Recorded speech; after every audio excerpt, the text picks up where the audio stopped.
Welcome to AP Microeconomics. Now that you are in class, begin by selecting your pace chart. Remember, the more consistently you work in the course, the easier it will be to select a pace that will work for you. This is not a year-long course, and students who take a year to complete it don't do as well on the AP exam or get an A in the course as easily. The diagnostic quiz is only worth a point. You are not expected to know anything on the exam. It is more like a pre-test than a diagnostic test. Don't be afraid to take it. Make sure to create good notes as you work through the course. Your first graph is just to get the feel of what economic graphs are all about. When you draw your graph, make sure to connect the dots to form a line. Notice that the independent variable, price, is on the vertical axis in economics and quantity is on the horizontal axis. Lesson 1.02 is a quick self-check. Make sure you have a good understanding of the concepts in this lesson, as they will be seen again and again in coming lessons. Memorize the definitions and the 3 basic questions all economies must answer. The production possibilities frontier is also called the production possibilities curve.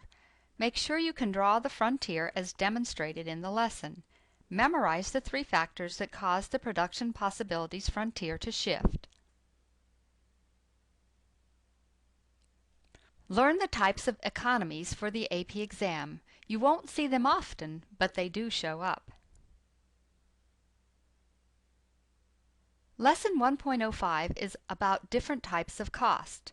The lesson doesn't mention explicit costs, which are like direct costs, and implicit costs, which are like opportunity costs. Marginal analysis can cause students confusion. Marginal is the difference from one to the next. When you graph the lawns mowed, put marginal cost on the vertical axis of your graph and quantity of lawns mowed on the horizontal axis. The point goes in between the quantity. For example, Beth's $20 marginal cost would be a point between 0 and 1 at $20. Make sure to connect the dots when you finish.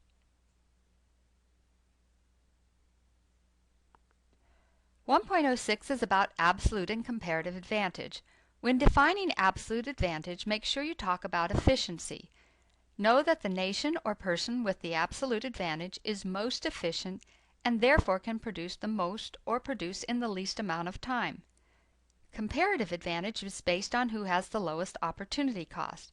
When calculating the comparative advantage, make sure you show your work, as that is how you explain your answer. You get some choice with your last assignment. You can attend a live session, as shown on the calendar on the announcement board. If you choose this option, you must complete Module 2, as the first live session for microeconomics includes content from both Module 1 and Module 2. You can also complete a discussion-based assessment. Give your instructor a call or schedule an appointment if you choose this option. It's time to get started in microeconomics. See if you can complete this module in 2 weeks or less.